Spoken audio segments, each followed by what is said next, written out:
दोस्तों नमस्कार, मेरा नाम है अनूप आकाश वर्मा और आप देख रहे हैं द रिपोर्टर हिंदी।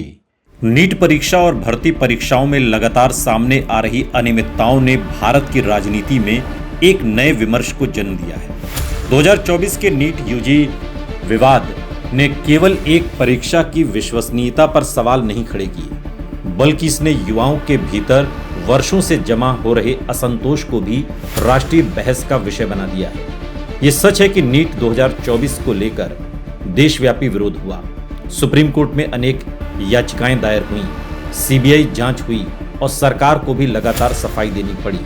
ये भी तथ्य है कि 1563 छात्रों को दिए गए ग्रेस मार्क्स रद्द किए गए और उनके लिए पुनर्परीक्षा आयोजित की गई थी। हालांकि बाद में सुप्रीम कोर्ट ने पूरे देश में दोबारा नीट परीक्षा कराने की मांग को ये कहते हुए खारिज किया था कि उपलब्ध साक्ष्य पूरे परीक्षा तंत्र में व्यापक और प्रणालीगत गड़बड़ी साबित करने के लिए पर्याप्त नहीं है। भले ही कुछ स्थानों पर पेपर लीक की घटनाएं सामने आई थी, लेकिन अब एक बार फिर वैसी ही गड़बड़ी सामने आने के बाद देश में युवाओं का गुस्सा सरकार की ओर है और धर्मेंद्र प्रधान का इस्तीफा मांगा जा रहा है। राजनीति में अक्सर कानूनी फैसले से ज्यादा महत्वपूर्ण जनभावना होती है और देश का एक बड़ा युवा वर्ग ये महसूस करता है कि शिक्षा, रोजगार और भर्ती प्रक्रियाओं में गंभीर सुधार की आवश्यकता है। यही वो बिंदु है जहां से कांग्रेस, राहुल गांधी और विपक्षी दलों के लिए राजनीतिक अवसर पैदा होते हैं। पिछले कुछ वर्षों में रेलवे भर्ती, शिक्षक भर्ती, पुलिस भर्ती, एसएससी, नीट, यूजीसी नेट और अन्य प्रतियोगी परीक्षाओं से जुड़े विवादों ने युवाओं के बीच ये धारणा मजबूत की है कि मेहनत के बावजूद अवसरों तक पहुंच असुरक्षित हो गई है। जब कोई छात्र कई वर्षों तक तैयारी करता है, लाखों रुपए खर्च करता है और फिर परीक्षा रद्द होने, पेपर लीक होने या भर्ती प्रक्रिया अटक जाने की खबर सुनता है तो उसके भीतर केवल निराशा ही नहीं बल्कि व्यवस्था के प्रति अविश्वास भी पैदा होता है। यही अविश्वास किसी भी लोकतंत्र में राजनीतिक असंतोष का सबसे बड़ा स्रोत बनता है। राहुल गांधी ने पिछले कुछ वर्षों में बेरोजगारी, पेपर लीक, अग्निवीर योजना और शिक्षा व्यवस्था के मुद्दों को लगातार उठाया है। उनकी भारत जोड़ो यात्रा और भारत जोड़ो न्याय यात्रा के दौरान भी रोजगार और युवाओं के भविष्य को प्रमुख विषय बनाया गया था। कांग्रेस ये संदेश देने की कोशिश कर रही है कि बीजेपी सरकार आर्थिक विकास और रोजगार सृजन के बीच संतुलन बनाने में फेल रही है। दूसरी ओर बीजेपी का दावा है कि startup India, digital India, infrastructure विकास, विनिर्माण क्षेत्र में निवेश और विभिन्न योजनाओं के माध्यम से करोड़ों युवाओं के लिए अवसर पैदा किए गए हैं। इसलिए चुनावी राजनीति में केवल एक पक्ष का नैरेटिव निर्णायक नहीं होगा, बल्कि ये देखना होगा कि मतदाता किस दावे को अधिक विश्वसनीय मानता है। यदि हम भारतीय राजनीति के इतिहास को देखें तो पाएंगे कि युवाओं की नाराजगी कई बार बड़े राजनीतिक परिवर्तनों का आधार बनी है। 1974 का जेपी आंदोलन छात्रों और युवाओं की भागीदारी के कारण राष्ट्रीय आंदोलन बना और अंततः 1977 में सत्ता परिवर्तन का वातावरण तैयार हुआ। 2011 का अन्ना हजारे आंदोलन भी मुख्य रूप से युवा वर्ग और मध्य वर्ग के समर्थन से खड़ा हुआ, जिसने भ्रष्टाचार को राष्ट्रीय चुनावी मुद्दा बना दिया और कुछ वर्षों बाद बीजेपी को राजनीतिक लाभ मिला। लेकिन इतिहास ये भी बताता है कि हर आंदोलन सत्ता परिवर्तन में नहीं बदलता। कई बार गुस्सा बिखर जाता है और कई बार उसे राजनीतिक नेतृत्व नहीं मिल पाता और कई बार मतदाता मतदान के समय दूसरे मुद्दों को प्राथमिकता देते हैं। यही कारण है कि नीट विवाद और पेपर लीक के आधार पर यह निष्कर्ष निकालना कि भविष्य का चुनाव केवल इसी मुद्दे पर तय होगा, राजनीतिक दृष्टि से थोड़ा सा अतिशयोक्ति है। वास्तविकता अधिक जटिल है।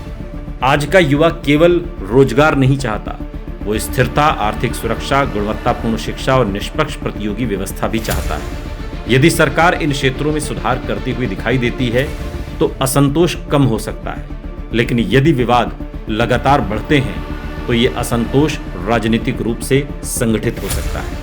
भारत की जनसंख्या संरचना को देखें तो 18 से 35 वर्ष के मतदाता देश के सबसे प्रभावशाली चुनावी समूहों में से हैं। उत्तर प्रदेश, बिहार, राजस्थान, हरियाणा, मध्य प्रदेश और महाराष्ट्र जैसे राज्यों में प्रतियोगी परीक्षाओं की तैयारी करने वाले लाखों युवा चुनावी परिणामों को प्रभावित करने की क्षमता रखते हैं। यही कारण है कि लगभग हर राजनीतिक दल अब युवाओं को केंद्र में रखकर अपनी रणनीति बना रहा है।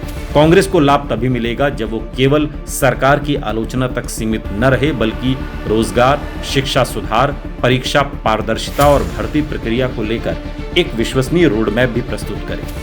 केवल विरोध की राजनीति लंबे समय तक लाभ नहीं देती, मतदाता विकल्प भी देखता है।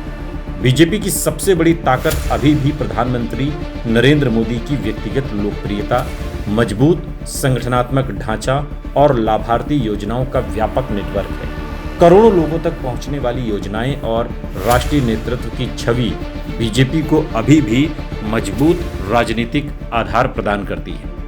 इसलिए कांग्रेस के लिए केवल सरकार विरोधी माहौल पर्याप्त नहीं होगा, उसे ये साबित करना होगा कि वो शासन का बेहतर विकल्प बन सकती है। ग्राउंड जीरो पर यदि छात्रों, कोचिंग संस्थानों और प्रतियोगी परीक्षाओं की तैयारी कर रहे युवाओं से बात की जाए तो एक बात स्पष्ट दिखाई देती है कि रोजगार और परीक्षा प्रणाली को लेकर चिंता वास्तविक है।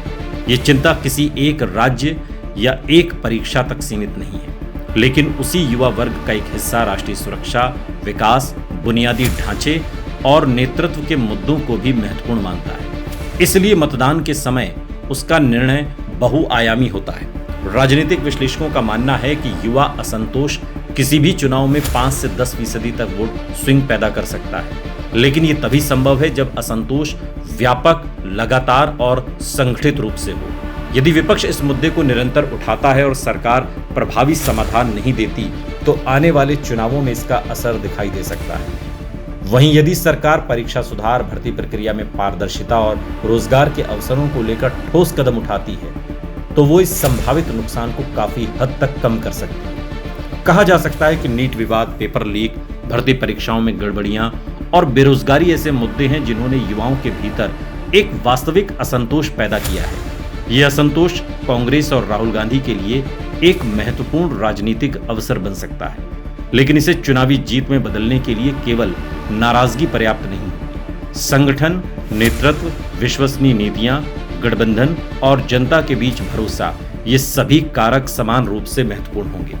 भारतीय राजनीति का इतिहास बताता है कि युवा बदलाव की सबसे बड़ी शक्ति होते हैं, लेकिन वही युवा तब निर्णायक बनते हैं जब उन्हें किसी वैकल्पिक राजनीतिक दृष्टि पर विश्वास हो जाए। आने वाले वर्षों में ये देखना दिलचस्प होगा कि युवाओं का ये असंतोष केवल विरोध तक सीमित रहता है या फिर भारतीय राजनीति में किसी बड़े बदलाव की भूमिका को तैयार करता है, जिसका फायदा 2029 के लोकसभा चुनाव में कांग्रेस को मिलेगा।